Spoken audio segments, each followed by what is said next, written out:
Bonjour à tous, merci d'être là. On va parler d'un atelier qui s'appelle l'Example Mapping. Je vais rapidement me présenter. Je m'appelle Arnaud Langlade, je suis ingénieur indépendant, je travaille depuis le sud-ouest de la France. Si vous avez besoin de renforcer vos équipes pour construire du logiciel ou être coaché, n'hésitez pas à faire appel à moi. J'en profite pour vous partager mon nickname sur les réseaux sociaux.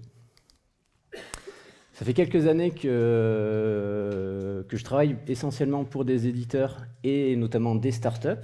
Et on avait ce rituel qui était de faire des réunions pour préparer les sujets sur lesquels on allait bosser.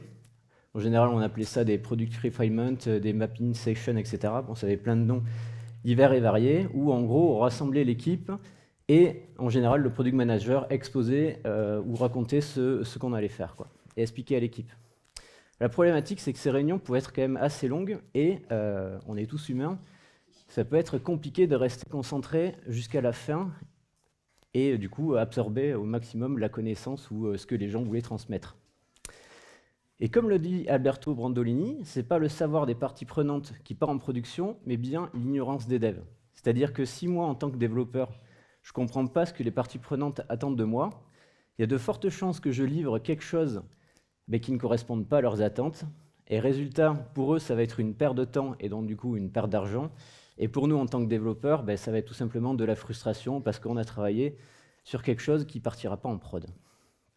Et c'est là que l'example mapping m'a pas mal aidé là-dessus. Alors qu'est-ce que l'example mapping? En fait, l'example mapping, c'est un atelier qui va permettre d'avoir une discussion courte et très productive. En gros, un atelier d'example mapping, ça ne doit pas durer plus d'une demi-heure. Son but, en gros, ça va permettre de clarifier tous les critères d'acceptance d'une story et faire en sorte que tous les membres de l'équipe soient alignés sur les problématiques qu'elle doit résoudre. Alors moi, j'aime bien cet atelier. Pourquoi? Parce que déjà, ça va éviter les longues réunions qui, pour la plupart du temps, enfin en tout cas pour moi, sont assez ennuyeuses. Ça va aussi permettre de se focaliser sur les bonnes choses. Parce que sur une réunion qui va durer 2 heures, qui potentiellement en plus est en anglais, on peut vite bifurquer sur plein de choses qui n'ont rien à voir avec le sujet qu'on est en train de traiter, et donc du coup on va se retrouver à passer du temps qui du coup n'est pas du tout productif. Et donc si on a un petit point, une demi-heure, on va rester vraiment concentré sur les choses. Et globalement, c'est un très bon moyen de partager la connaissance métier à toute l'équipe. Alors, de qui on va avoir besoin pour organiser cet atelier? On va avoir besoin de ce qu'on appelle les 3 amis. Donc dans les 3 amis, il y a le product manager, c'est la personne qui va être en charge d'exprimer, d'expliquer à l'équipe la problématique qu'elle va devoir résoudre. On va avoir besoin des ingénieurs, parce que les ingénieurs sont là pour trouver des solutions aux problématiques qui sont exprimées. Et on va avoir besoin des testeurs, parce qu'en plus de chercher les petits bugs dans ce qu'on a livré, ils vont aussi s'assurer que ce qui a été livré correspond bien aux attentes. Et donc, du coup, ces 3 rôles dans l'équipe, il vaut mieux qu'ils soient bien alignés pour qu'on soit en capacité de bien travailler. Chez les éditeurs chez lesquels j'ai travaillé, en fait, le product manager avait souvent, même quasiment tout le temps, deux casquettes. C'était le product manager, donc qui était responsable de la vision produit, mais c'était aussi la personne qui était le sachant, l'expert du domaine. Mais si dans vos entreprises, vous avez en interne des experts du domaine, n'hésitez pas à les inviter à ce type d'atelier, parce que tout simplement, ça évitera potentiellement que votre product manager aille demander des informations au domaine expert pour qu'après, il vous les réexplique. Ça va être le meilleur moyen de partager une incompréhension ou carrément quelque chose de faux. En plus des 3 amis, vous pouvez aussi inviter vos managers, notamment les engineering managers. C'est toujours mieux que votre EM comprenne les problématiques que vous êtes en train de résoudre, parce que ça lui permettra de mieux aider l'équipe, quoi. On va avoir la même problématique aussi avec les designers. Eux ne vont pas shipper de code, mais ils vont shipper une maquette en fonction d'une problématique. Donc s'ils ne comprennent pas la problématique, potentiellement, ils peuvent livrer une maquette qui n'a rien à voir avec le besoin. Et vous pouvez inviter n'importe qui est intéressé par ce que vous faites. Ça sera un moyen quand même un peu plus fun que d'envoyer un rapport ou autre par mail, quoi. Moi, ce que j'aime bien dans cette méthode, c'est que ça va casser les silos au sein de l'équipe. On ne va plus avoir le product manager qui crée des stories, le développeur qui développe et le testeur qui va tester.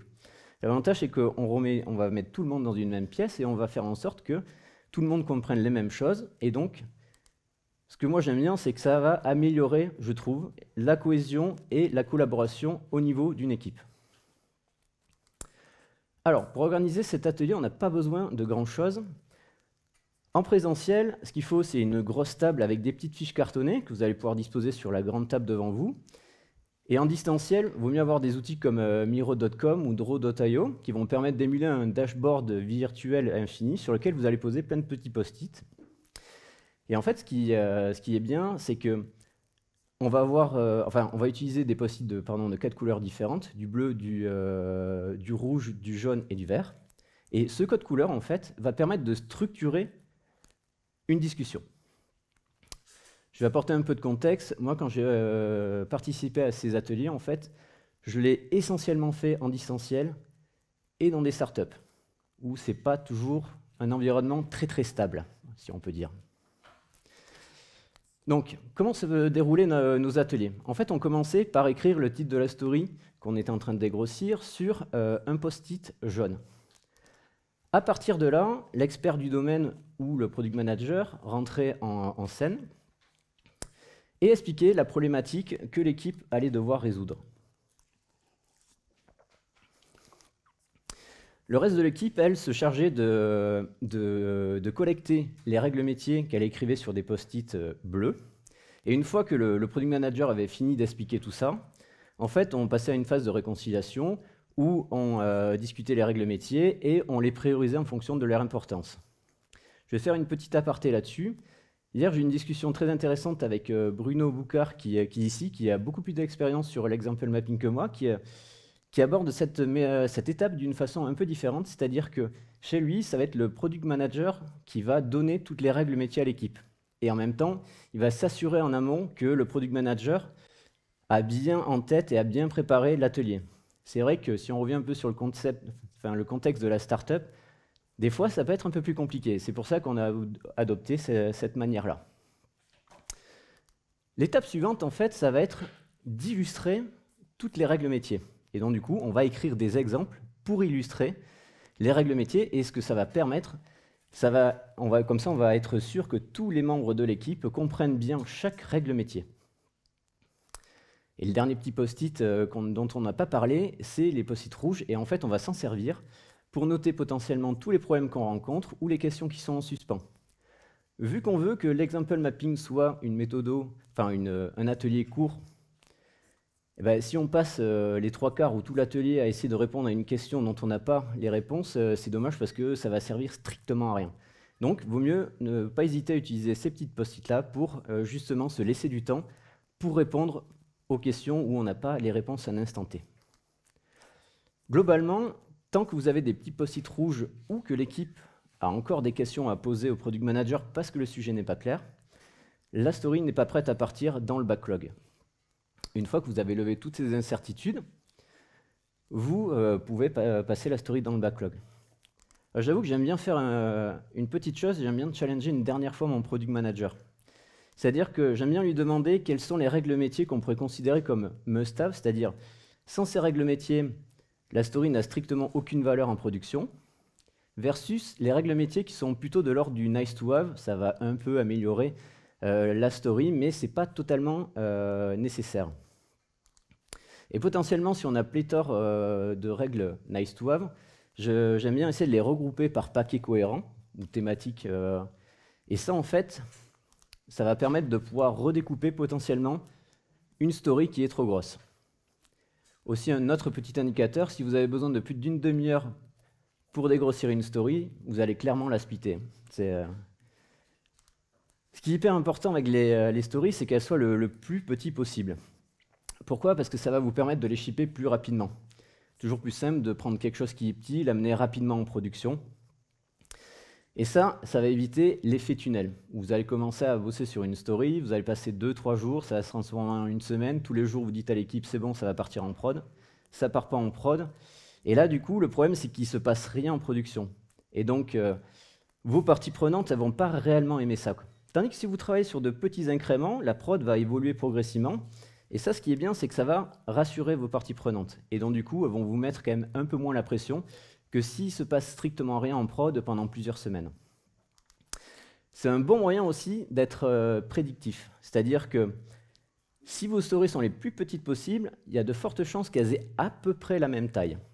Ce qui veut dire que vous avez juste à regarder le nombre de stories que vous avez fait dans les itérations précédentes, en déterminer une sorte de moyenne, qu'on pourrait appeler vélocité dans certaines méthodes, et vous serez en capacité de déterminer à peu près le nombre de stories que vous pourrez faire sur les prochaines itérations. Mais moi, ce que je préfère là-dedans, c'est qu'au lieu de passer du temps à essayer de mettre des story points sur une story, on va plutôt passer du temps à essayer de comprendre les problématiques métiers, ce qui va clairement aider dans le développement des stories ensuite. Ce que j'aime dans cette méthode, c'est qu'en fait, on va justement retravailler les stories, et ça va permettre d'éclater les stories qui sont vraiment trop grosses en plein de petites stories pour les shipper rapidement. Et ça va aussi permettre de pouvoir améliorer la priorisation. C'est-à-dire que dans un premier temps, on va se focaliser sur les stories qui ont les fameuses règles must-have, ce qui va permettre d'apporter en production les chemins critiques le plus rapidement possible. Et ça va pouvoir permettre de récupérer du feedback, qu'il soit user ou des métriques. Et à partir de ce feedback, on va pouvoir prioriser les autres stories qui sont de l'ordre du nice to have. Et donc, du coup, on aura rapidement des choses en production, des choses qui apportent de la valeur. C'est vrai que les premières fois que j'ai fait cet atelier, ça a été, et même la première fois que je l'ai fait ou que je l'ai refait avec d'autres équipes, ça n'a pas toujours été hyper évident, quoi. Et ça aussi, il m'est arrivé qu'un de mes product managers revienne vers l'équipe en disant « Écoutez, j'ai un sujet, il n'est pas sec, mais j'ai besoin d'être challengé, j'ai besoin de votre feedback. » Donc là, commencer par essayer de trouver des règles métiers, c'est très compliqué, quoi. Et donc, en fait, on a on a fait l'atelier de manière un peu différente. C'est-à-dire qu'au lieu d'essayer d'avoir des règles métiers, on a commencé par écrire des exemples. Et on s'est servi du support de l'exemple pour, en gros, avoir une discussion, essayer de clarifier le sujet avec notre product manager. Et à partir du moment où le sujet a été plus clair et qu'on avait quand même pas mal d'exemples, ce qu'on a fait, c'est qu'on a regroupé ces exemples par thématique, encore une fois de plus, et ça nous a permis de faire émerger les règles métiers. Et donc, du coup, ça a permis de lancer l'atelier quand c'était un peu plus compliqué. Maintenant, on va voir à quoi ressemble un exemple. Le format que j'ai le plus utilisé, c'est une version simplifiée du Given When Then, qu'on peut retrouver dans le Behavior Driven Development. Donc, le Given, ça va être en gros tout ce dont j'ai besoin pour exécuter une action. Le When, ça va être l'action que je veux exécuter. Et le Then, c'est le résultat attendu de l'action. Donc ici, quand je parle de version simplifiée, c'est que j'ai jamais cherché à faire du gherking en fait directement, parce que je me suis aperçu qu'on bataillait plus sur la forme que sur le fond. Donc c'est pour ça que j'appelais ça une version simplifiée. On allait droit au but. Il ne faut pas oublier que le but, c'est vraiment partager, comprendre les problématiques métiers, et la forme, on peut la décaler un peu plus tard, quoi. Des fois, un simple dessin peut faire exactement la même chose. Si c'est plus rapide, n'hésitez pas. Ça m'est aussi arrivé de sortir de la méthodo, tout simplement parce qu'on était une équipe en distanciel. On utilisait Miro, donc on avait la capacité de pouvoir dessiner des schémas, et on a eu du mal à représenter, via la version simplifiée Given When Then, illustrer les règles métiers avec ça.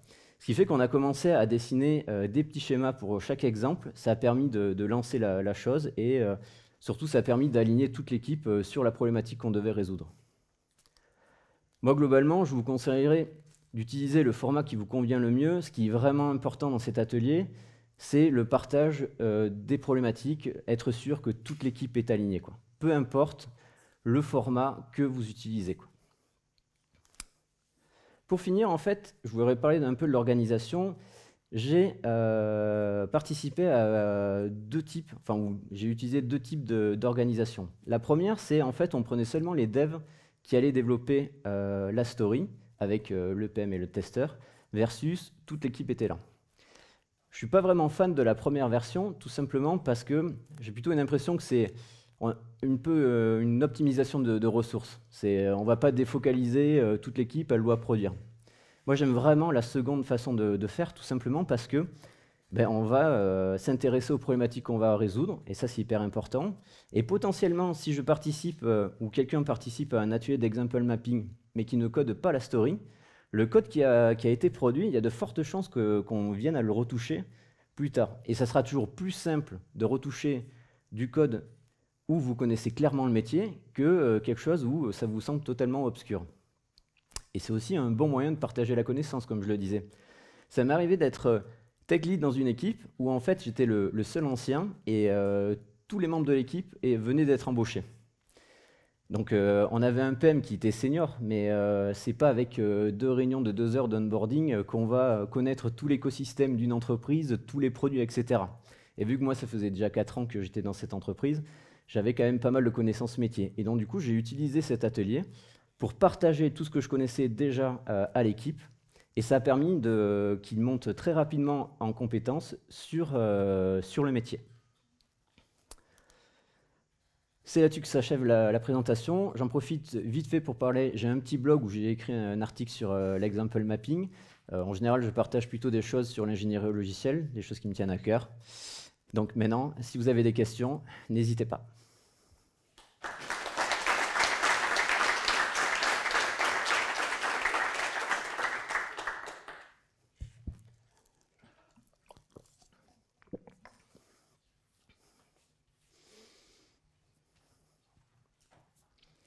Bonjour, merci.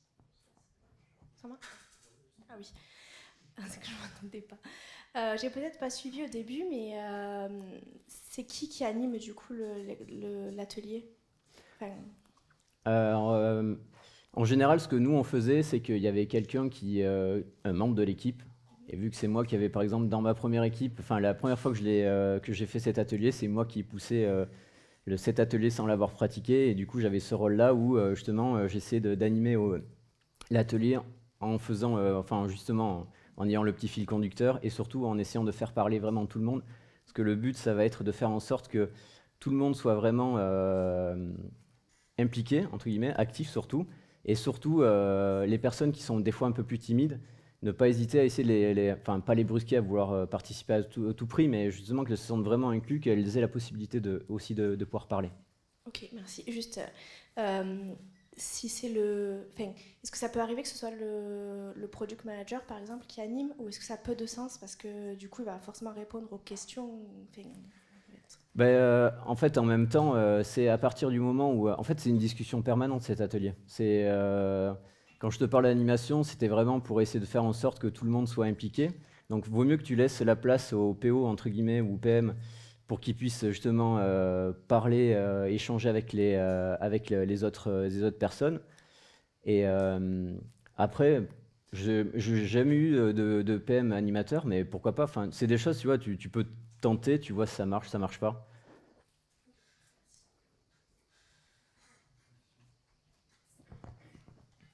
Ouais, juste une question par rapport au temps. En fait, on disait qu'il fallait rester dans un cadre à peu près de 30 minutes. Comment ça se passe en fait au niveau de la gestion du temps? Est-ce qu'il y a un timer? Est-ce qu'il y a un rappel du temps à mi-parcours? Comment ça se passe? Alors là, tu comptes la demi-heure comme tu veux. Là-dessus, j'ai pas de recommandation. Ce que je peux te donner comme info sur l'organisation, nous, ce qu'on faisait en général, c'est que toute l'équipe bookait un créneau d'une demi-heure après le daily, ce qui fait qu'on l'utilisait ou pas quand on en avait besoin. Mais ça permettait surtout d'avoir, par exemple, quelqu'un comme le product manager qui est toujours en réunion. Donc là, au moins, il était libre. Et ce qu'on faisait, c'est qu'on essayait de toujours préparer à minima l'itération d'après, ou peut-être en avoir peut-être deux d'avance, tu vois. Et ça nous permettait de travailler un peu tous les jours quand on avait des stories à déterminer. Donc en général, ce qu'on faisait, on se retrouvait sur Google Meet ou Miro, enfin ou Geyser, des outils comme Geyser, et on faisait notre atelier là. Et en fait, tu regardes la montre. En général, si tu as besoin de plus d'une demi-heure, c'est clairement que tu as un sujet trop gros. C'est déjà arrivé qu'un product manager arrive en mode on va faire une story, c'est un export produit. Finalement, on s'est aperçu que c'était un Epic et 15 stories plus tard. Et du coup, beaucoup d'ateliers d'example mapping, mais à chaque fois, on frameait à une demi-heure, quoi. Pour éviter de se retrouver dans le cas où tu as 2 heures de réunion, t'en peux plus à la fin, et en fait, ça devient contre-productif. Enfin, moi, je trouve, c'est mon opinion, quoi.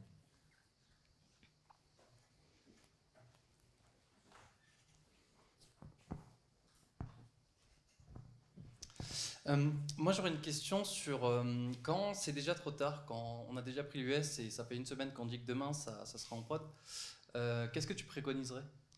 de faire un example mapping la prochaine fois. Ça t'évitera de reprendre la pression. Et- Alors là-dessus, j'ai pas grand-chose à... En fait, c'est un symptôme du fait que tu as une story qui est mal préparée, qui est vraiment trop grosse. Ce qui fait que tu as l'impression que ça va être simple, mais en fait, c'est compliqué. Après, il y a aussi un autre truc qu'il faut voir, c'est que même si tu fais un atelier d'example mapping, ce que tu vas faire, c'est tu vas vraiment partager la connaissance métier. Donc, en gros, tu sais ce que tes parties prenantes attendent.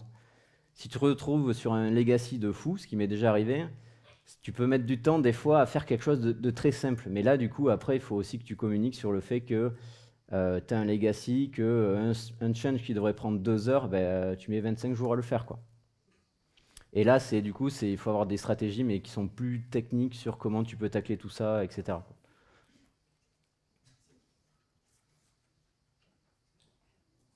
Ben, merci. Mais de rien. Merci à vous.